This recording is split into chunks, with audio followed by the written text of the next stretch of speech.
Kitab Keluaran pasal 19 ayat 3 sampai ayat 6 saja. Lalu naiklah Musa menghadap Tuhan, dan Tuhan berseru dari gunung itu kepadanya, beginilah engkau katakan kepada keturunan Yakub, dan engkau beritakan kepada orang Israel. Kamu sendiri telah melihat apa yang kulakukan kepada orang Mesir, dan bagaimana aku telah mendukung kamu di atas sayap Raja Wali dan membawa kamu kepada aku. Jadi sekarang, jika kamu sungguh-sungguh mendengarkan firman-Ku dan berpegang pada perjanjian-Ku, maka kamu akan menjadi harta kesayangan-Ku sendiri dari antara segala bangsa, sebab akulah yang empunya seluruh bumi. Kamu akan menjadi bagiku kerajaan imam dan bangsa yang kudus. Inilah semuanya firman yang harus kau katakan kepada orang Israel. Saudara-saudara yang dikasihi Tuhan, bacaan kita tadi adalah sesungguhnya ketika bangsa Israel selepas keluar dari Mesir. Perjalanan itu perjalanan yang melelahkan, menegangkan, menakutkan. Penuh perjuangan antara hidup dan mati. Dan mereka masih harus terus meneruskan perjalanan yang belum tahu kapan ujungnya berakhir. Bacaan ini menjadi relevan bagi kita saat ini. Kita juga terus berjalan. Walaupun kita sudah melewati banyak sekali tantangan, rintangan, kesulitan, hambatan ketika kita menghadapi masa pandemi ini. Dan kita masih harus meneruskan perjalanan hidup kita. Dan ancaman daripada pandemi ini kita belum tahu kapan ujungnya berakhir. Tetapi Tuhan mengingatkan kepada umat yang demikian supaya dia tahu sungguh-sungguh dalam melanjutkan perjalanannya. Seusai keluar dari Mesir dan merasa berada sedikit di tempat yang aman, dikatakan di sini Musa menghadap Tuhan. Lalu naiklah Musa menghadap Tuhan. Dinyatakan di Gunung Sinai letaknya, artinya tidak terlalu jauh keluar dari kota Mesir. Musa tentu melaporkan kepada Tuhan dan meminta petunjuk untuk melanjutkan perjalanannya. Saya tertarik sekali dengan kata Mose ala elha Elohim. Musa naik kepada Tuhan. Bukan berarti Musa sudah sampai ke puncak gunung. Tetapi saya percaya dia masih berada di lembah itu. Dan dari atas gunung Tuhan berbicara. Karena dikatakan di situ min har, dari gunung itu. Itu menunjukkan bahwa Musa tidak ke puncak gunung. Tetapi dia naik. Dalam pemikiran saya, kata Allah naik dan selalu menjadi tema dalam perjanjian lama. Ketika orang datang menghadap Tuhan. Dari manapun tempatnya, meskipun lebih tinggi dari kota Yerusalem, mereka akan berkata pergi ke Yerusalem, naik ke Yerusalem. Artinya yang pertama, untuk menunjukkan bahwa Tuhan itu berada di tempat yang tinggi, yaitu di sorga. Dan ketika kita menghadap Tuhan, berarti kita mengarahkan pandangan kita ke atas, ke sorga. Karena itu pandangan kita, harapan kita ada di atas, di puncak gunung. Dengan kata lain untuk menunjukkan bahwa kita tidak boleh fokus mata kita ke bumi. Di bumi yang ada adalah kesusahan, sakit penyakit, kesulitan. Tapi di sorga adalah janji Tuhan. Tuhan itu kasih, Tuhan itu baik, Tuhan itu dahsyat, Tuhan itu menolong, Tuhan itu memberikan pengharapan kepada kita. Karena naik, berarti setiap kali menghadap Tuhan ada peningkatan. Jadi umat Tuhan ketika kita berdoa menghadap Tuhan, bersekutu dengan Tuhan, dalam spiritual kita ada peningkatan. Pengertian kita juga meningkat. Gairah kita juga meningkat. Semangat kita juga menjadi bernyala-nyala di dalam melayani Tuhan. Itu kata naik, kata Allah. Ya, menjadi kemudian tema dalam perjanjian lama aliyah. Naik. Karenanya untuk menunjukkan bahwa jika kita bersekutu, berdoa, tidak mungkin kita menjadi lemah dan kendor. Kalau yang kita hadapi itu sungguh-sungguh Tuhan. Tapi kalau kita bersekutu dengan Tuhan, kita naik, iman kita menjadi naik, pengharapan kita menjadi naik, semangat kita menjadi naik. Karena itu, kata ini untuk menunjukkan. Ketika itu Tuhan berbicara berseru dari gunung itu kepada Musa. Beginilah kau katakan kepada keturunan Yakub dan kau beritakan kepada orang Israel. Sepintas kita berpikir mungkin ada dua golongan, dua bani.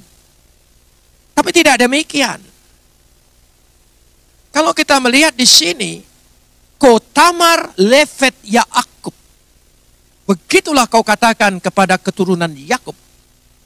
Wetaget Livne Yisrael. Dan kau katakan kepada orang Israel. Kata Yakub dengan jelas merupakan sebuah simbol bahwa perjanjian Tuhan, mereka menjadi umat Israel, tonggaknya ada pada Yakub.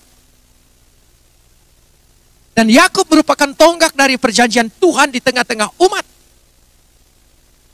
Tentu Tuhan sudah berjanji dari awal kepada Abraham, Ishak. Tapi menjadi tonggak ada sebuah pembaharuan umat.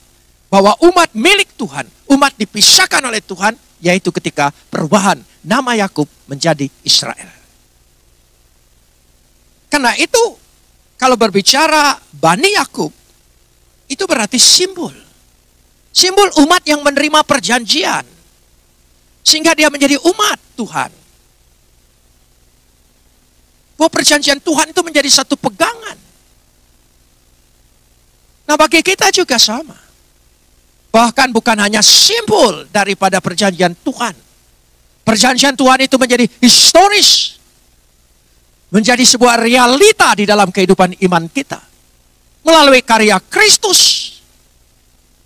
Karya Kristus merupakan tonggak dari perjanjian Tuhan yang nyata, real. Yang menjadi jaminan bagi umat.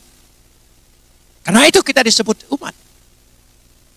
Jadi keterpautan kita, ikatan kita kepada perjanjian Tuhan itu melewat tonggaknya karya Kristus Yesus itu. Pribadi Yesus itu tidak bisa dipisahkan. Ini menjadi ukuran. Mengapa kita percaya, mengapa kita penuh harapan, mengapa kita punya kepastian keselamatan, itu karena tonggak perjanjian itu. Dikatakan di situ, kabarkanlah, beritakanlah, sebetulnya hampir sama. Karena ada bentuk paralel dari kata tomar dan target tadi. Tapi maksudnya untuk menunjukkan berarti katakanlah, beritakanlah, kabarkanlah, proklamirkanlah, ikrarkanlah. Itu yang dimaksud. Sehingga kita harus mengikrarkan diri kita, kita betul-betul memiliki ikatan perjanjian dengan Tuhan itu. Lewat pribadi Yesus itu. Yang kita percayai, kita imani. Dan karya-karya penebusannya kita imani dan kita alami. Dari situ letaknya kita ingin melihat ikatan itu. Dan itulah yang dikatakan kepada Tuhan. Sehingga kata Levet Yaakub dan Livne Yisrael ya, menjadi sebuah bentuk puisi dalam perjanjian lama. Menjadi konsep dari teologi perjanjian lama untuk menunjukkan perjanjian Tuhan itu, covenant itu, yang mempunyai kekuatan yang kemudian oleh Kristus digenapi. Yang kedua, setelah Tuhan mengingatkan bahwa dia umat Israel itu adalah umat perjanjian, yang perjanjian dengan Tuhan sendiri, Hagit Berit, maka bagaimanapun juga Tuhan tidak bisa melupakan. Tuhan akan menjadi bapaknya. Tuhan akan menjadi pelindungnya. Nah, untuk melanjutkan perjalanan yang bagi umat belum tahu ujungnya di mana. Dan tentu masih ada kesulitan-kesulitan lagi yang harus dilewati, yang harus dijalani. Bukankah kita tahu mereka berputar 40 tahun? Tetapi yang harus diingat, apapun yang bakal kita hadapi di depan ini, kesulitan kita mungkin makin besar, itu boleh semua terjadi yang kita hadapi. Yang harus kita imani adalah perkataan Tuhan, bahwa kita adalah umat perjanjiannya.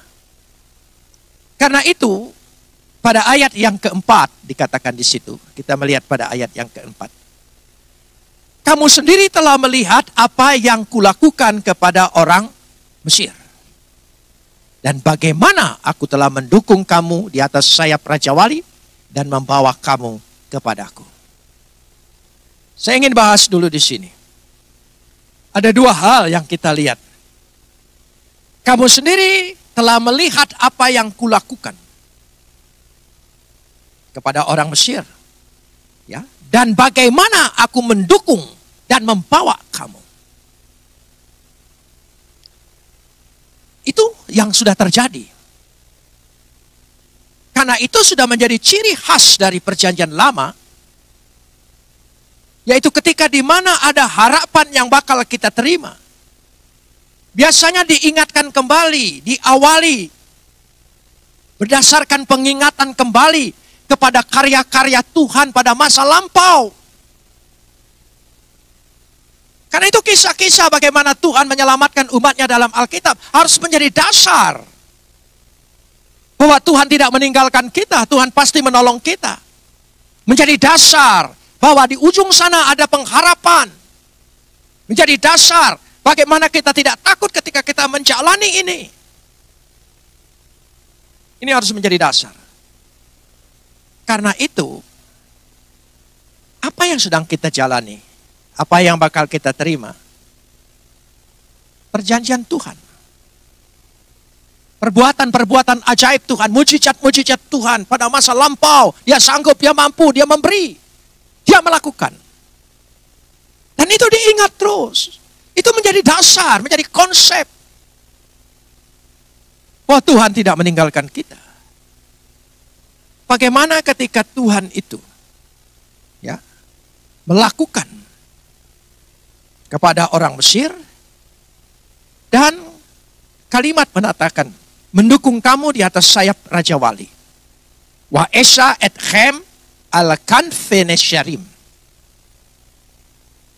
Ayat ini mengingatkan bahwa ada dua sisi Tuhan. Dan dikasih contoh, yaitu tentang burung Raja Wali.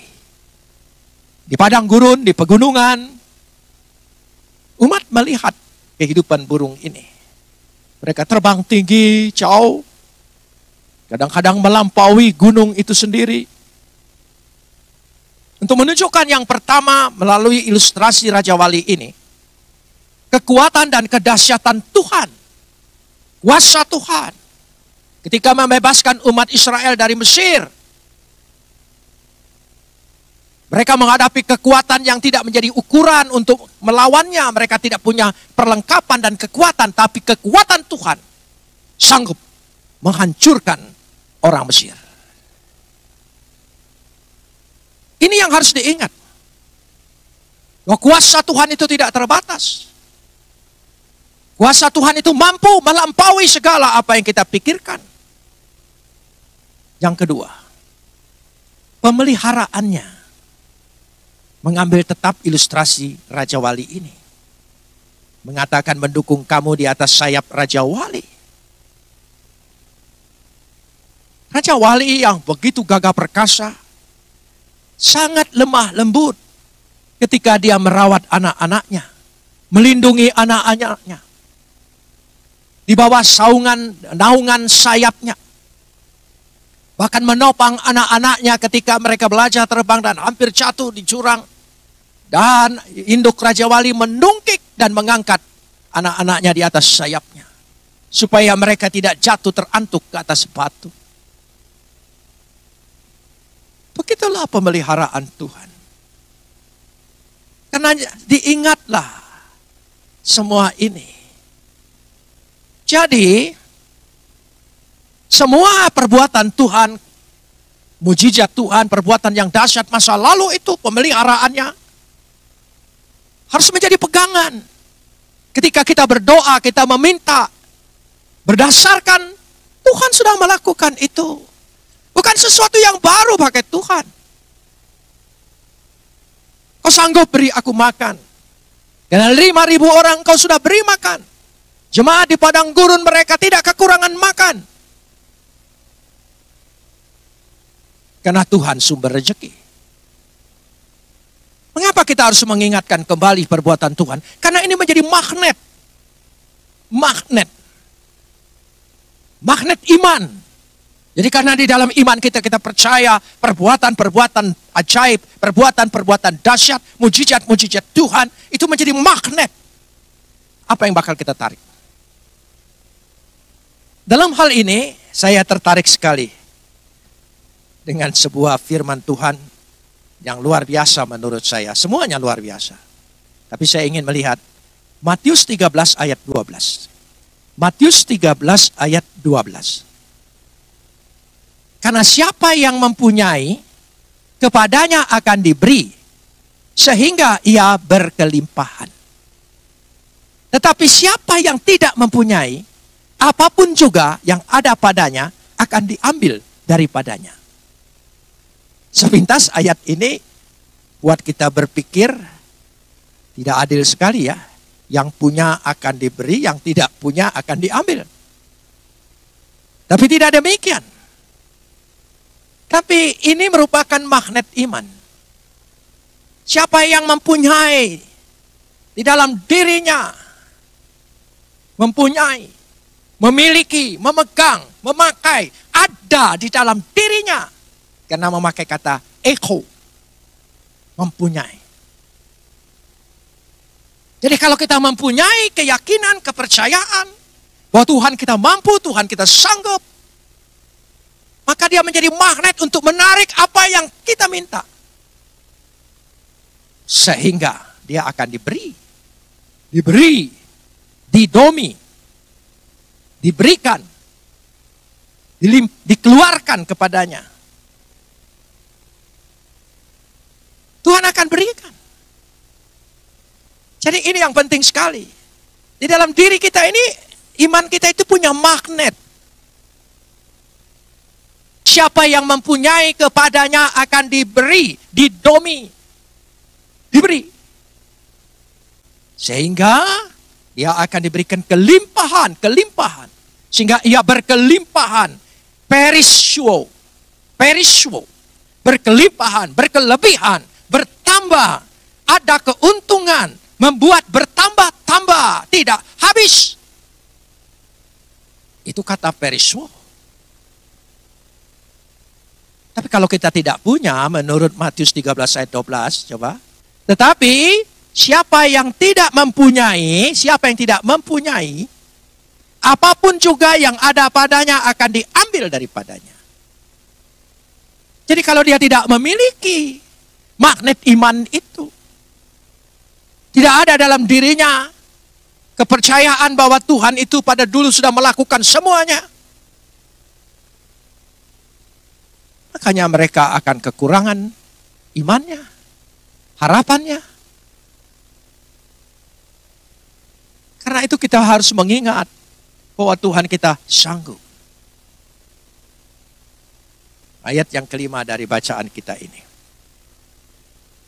Jadi sekarang, ini seolah-olah babak baru dari semua apa yang Tuhan sudah ingatkan. Maka dikatakan, jadi sekarang, jika kamu sungguh-sungguh mendengarkan firman-Ku dan berpegang pada perjanjian-Ku, maka kamu akan menjadi harta kesayangan-Ku sendiri dari antara segala bangsa, sebab Akulah yang mempunyai seluruh bumi. Ada persyaratan. Tapi saya tidak suka memakai kata persyaratan kalau dari Tuhan itu. Saya lebih suka bahasanya diperhalus. Permintaan. Ada permintaan Tuhan. Karena dia Bapa, ya, dia bukan penguasa yang kejam. Jadi dia meminta kita sebagai anak-anaknya. Ada dua permintaannya yang Tuhan ajukan di sini. Samoa tismeu bekoli, jika kamu sungguh-sungguh mendengarkan suaraku, firmanku, sungguh-sungguh mendengarkan firman-Nya, menghayati, mengalami, mempelajari, meningkatkan terus pengetahuan kita tentang firman. Itu permintaannya. Tidak boleh statis, tidak boleh berhenti, terus. Dan ternyata benar. Ketika saya mempelajari firman Tuhan ini, terus ada sesuatu yang baru, yang tidak pernah habis-habisnya. Memberikan pengertian-pengertian. Itu permintaannya yang pertama. Karenanya, sejauh mana minat kita untuk terus sungguh-sungguh mendengarkan firman-Nya, mempelajarinya, mendengarkannya. Dan yang kedua, shemartem et beriti, dan memelihara perjanjianku, memelihara perjanjiannya. Menekankan pentingnya memiliki kehidupan menurut perjanjian yang ditetapkannya. Memelihara hubungan kita dengan jaminan perjanjian itu, yaitu Yesus itu sendiri. Sejauh mana kita memeliharanya, mengimaninya, meyakininya. Dua hal ini yang diminta oleh Tuhan.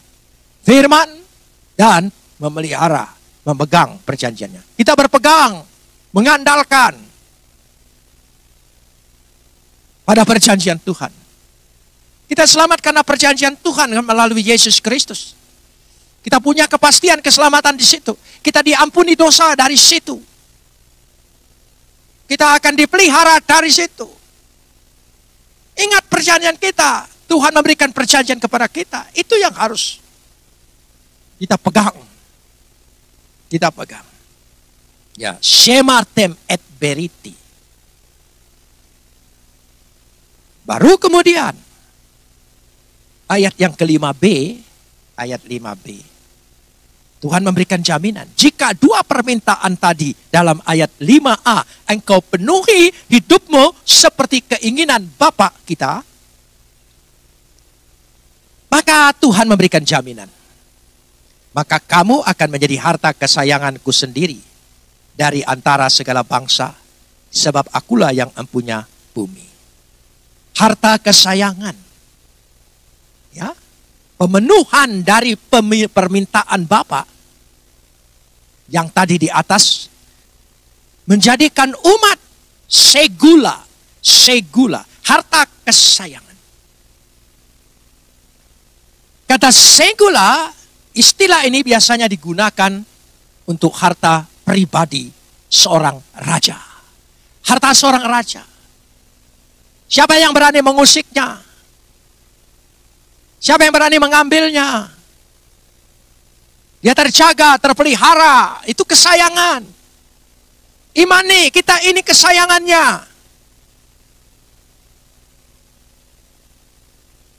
Yang kedua, dikatakan di situ pada ayat ini, ya, harta kesayangan di antara segala bangsa. Sebab akulah yang mempunyai seluruh bumi. Dia yang punya. Maka ayat yang ke-6 menyambung. Kamu akan menjadi bagiku kerajaan imam. Kerajaan imam. Dan bangsa yang kudus. Inilah semua firman yang kukatakan kepada orang Israel. Selain menjadi segula harta kesayangan, menjadi mamlechet kohanin, kerajaan imam. Apa ini maksud kerajaan imam? Apa sama dengan yang dimaksud dengan imamat rajani? Dalam perjanjian baru, baselion heratuma, ada perbedaan. Kerajaan imam menggambarkan sebuah kerajaan yang umatnya, bangsanya, memiliki karakteristik imam. Jadi itulah umat. Dia menjadi imam. Dia menjadi syafaat. Dia memiliki hak itu. Yang ada. Kalau imamat rajani menggambarkan imam-imam yang memiliki karakter raja. Meskipun ada sedikit berbeda maknanya. Tetapi sesungguhnya itu yang diberikan Tuhan. Artinya ada hak-hak istimewa. Sekali lagi, ada hak-hak istimewa di dalam diri orang percaya. Asal kita memenuhi dua permintaan tadi. Kalau kita ingin sungguh-sungguh menjadi istimewa di mata Tuhan, dua hal itu telah diingatkan. Yaitu yang ketiga, Goy Kados, bangsa yang kudus. Menjadi bangsa dan umat yang dipisahkan dari bangsa-bangsa lain, dikhususkan, diistimewakan.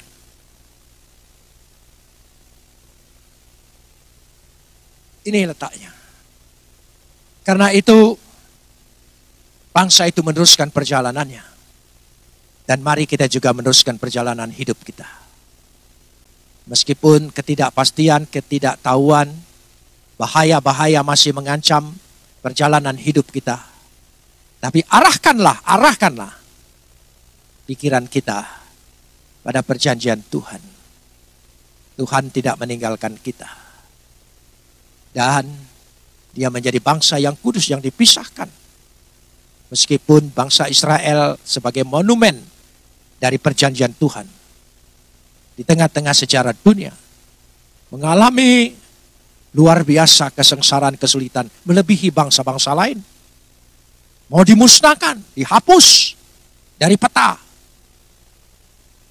Tapi pemeliharaan Tuhan itu terbaik dan sempurna. Dan saya percaya kita juga seperti itu.